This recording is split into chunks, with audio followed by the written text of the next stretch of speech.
Hey everyone, welcome back to How to Be a Poser.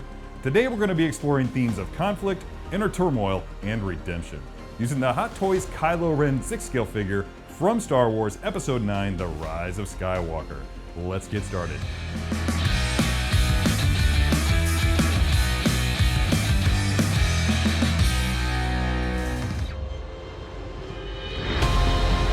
Alright, here's Kylo, still in his box exactly the way that he's going to come to you, and he includes a nice array of accessories, including his signature tri-saber, this sweet hooded cloak, an assortment of 5 hands, and 2 light-up functions, one in the helmet, as well as one in this swap-out right arm. Can't wait to see what I can do with all this cool stuff, so let's get rolling.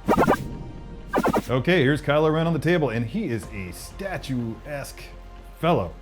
Look at the size of him. I mean, he's just really tall. This thing stands more than 12 inches easily. Just gonna do a quick range of motion check on this guy. He's got quite a bit of range of motion. Yeah, okay.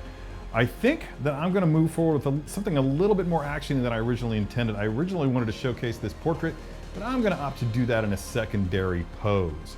Yeah, it'll look really good in something else that I have in mind, but I think for this, I just wanna go all in. I wanna use that cool helmet. Let's go ahead and pop this head off. It's one piece. You can see that it just has a single ball joint, which does have a tendency to limit articulation, but yeah, I think we can make it work, especially since we're not using that head in this pose. Let's go ahead and bring this guy in. Now you can see that it comes in 1, 2, 3 pieces. This is the part that lights up, obviously.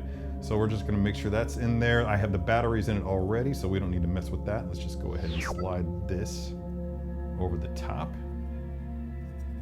and try to find our way onto that ball joint in the neck. Give it a good pop. Boom, it's in. Yeah, now he's looking killer. Okay, like that a lot. All right, so let's go ahead and swap out this hand for a lightsaber wielding hand. And just for the sake of expediency and for this tutorial, I'm not going to be using the lightsaber arm. That would take quite a bit of time to install, and we want to keep this nice and short. But I may install it later for turnarounds. We'll see. Let's see, get that onto the wrist peg, and see, notice how I'm kind of pulling this sleeve up while I try to get that hand all the way onto the wrist peg. That way, when it's all the way on there, you can just pull the sleeve down and cover up the top of that glove. It's just a lot more attractive when you don't have the the sleeve sliding into the hand there. You can see how that's just rolling over the top and it just all flows. It looks like it's nice and tailored. And let's see, this hand, yeah, I'm gonna have him gesturing. So let's go ahead and take this hand off. Good, that came off nice and easy, and give him this forced gesturing hand.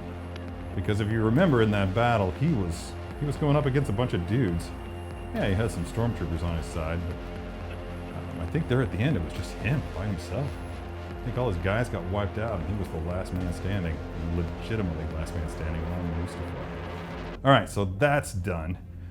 Now we're going to save the cloak. We're going to use the cloak because he was using the cloak in that scene, but we're going to save that for last. For now, I just want to get this lightsaber into his hand and start posing him. Oh, these hands are nice and soft. The plastic is nice and soft on them.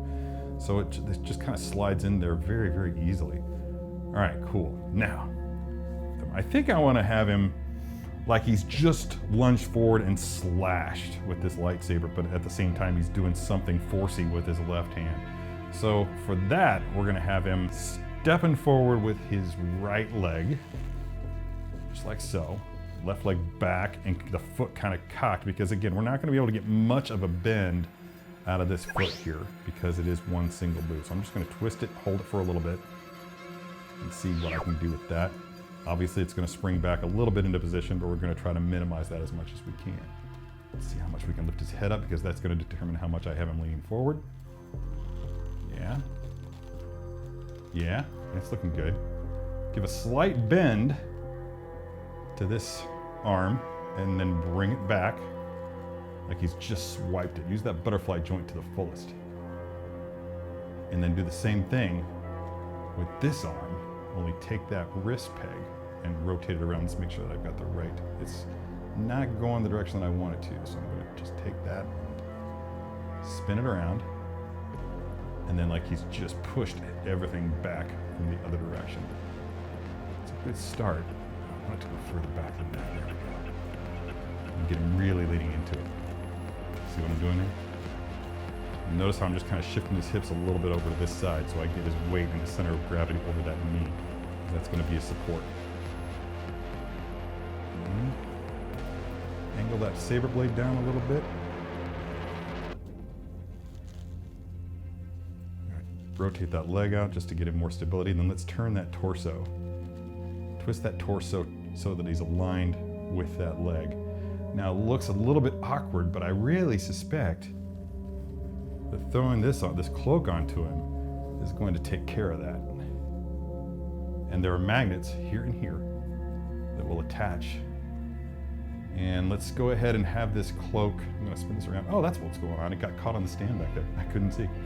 And then let's have this cloak flowing over the elbows, but not all the way out to the wrists.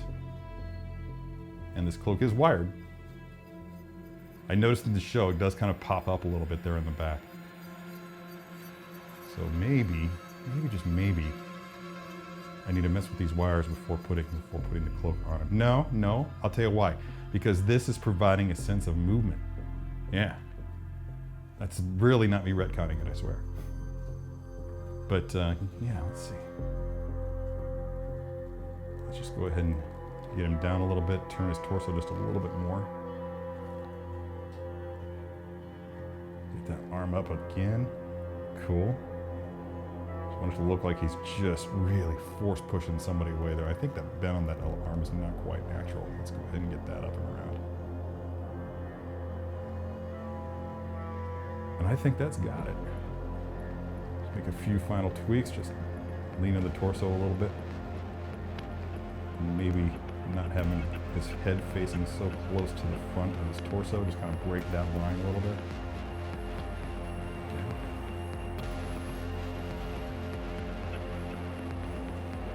And that, my friends, is Kylo Ren laying waste to a posse of his enemies. In the opening scene of Rise of Skywalker, it's hard to know on which side of the Force Kylo's going to land. We arguably see him at his darkest here, but then we glimpse uncertainty, and finally, redemption. All of this makes Kylo's arc one of the most dramatic in Star Wars lore, and this figure will allow you to capture the best moments of that. Be sure to subscribe by clicking the S icon on your screen and click that bell icon to be notified whenever a new video is posted. If you'd like more info on the items featured in this video, click the link provided under Product Info. Thanks for watching, and don't forget to let your geek side show.